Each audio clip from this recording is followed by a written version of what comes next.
man of the match. Kwako wewe kupewa performance zote haijakuumiza? Hapana. Wanaochagua ndo wanajua zaidi. Kwa hilo ni wao ndo wanaelewa na wana vigezo vyao wameona. Kwa mimi kwangu haina shida yote.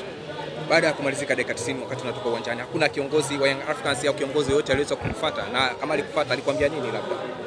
Hamna, ni wachezaji tu tumeongea, tunapongezana kwa mchezo, ni hilo tu. Lakini na viongozi wa Yanga alikufuata pia kukupongeza? Yeah. Wamekwambia nini? Wamenipa hongera kwa mchezo mzuri. Hongera gani sasa? Yaani neno alilokuambia ndio nataka tulisikie hapa. Wamenipongeza kwa mchezo mzuri. Sasa wewe unafahamu umeenda Songea United kwa mkopo ukitokea Coastal Union. Malengo yako kwenye mpira ni yapi kwenye ligi yetu ya Tanzania hapa? Kucheza timu gani unatamani zaidi? Timu yote mimi natamani kufanya kazi kwa sababu mpira ni ajira. Kwa timu itakayotokea kwa sababu natakiwa niweze kujikwamua kimaisha yangu. Kwa sehemu ambayo itakayotokea yoyote mimi niko tayari kufanya kazi. Nitaenda kufanya kazi. Lakini kuna vigogo walishawahi kukufataga kabla ya kwenda Songea United kwa mkopo? Labda uende ukacheza timu B au?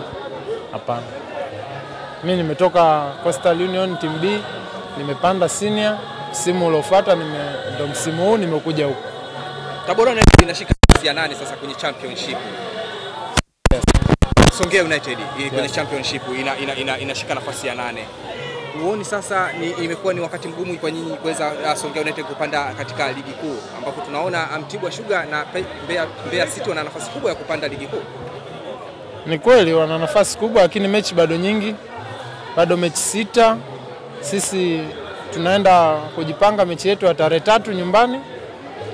Tunajaribu kupambania tuone mwisho wa ligi wapi tutakuwa tumefikia. Mwisho wa siku tutajua kama tutafanikiwa au tutacheza playoff au tutajipanga kwa ajili ya msimu ujao.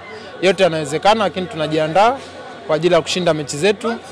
Tuone wapi tutaishia mwisho wa ligi. Kocha Mingange ni kocha wa aina gani? Maana tunafahamu amefundisha klabu kubwa kama Azam FC. Kwenu nyinyi anawatreat kama nani? Ni kocha wa aina gani? Kwetu sisi ni kama baba, tunaishi naye kama baba, tunaishi naye kama babu, sababu ni mtu mzima na tutreat vizuri. Kwa mimi niseme performance pia leo ni kwa sababu ya malezi yake tunavyoishi naye vizuri. Shukrani sana. Shukrani sana.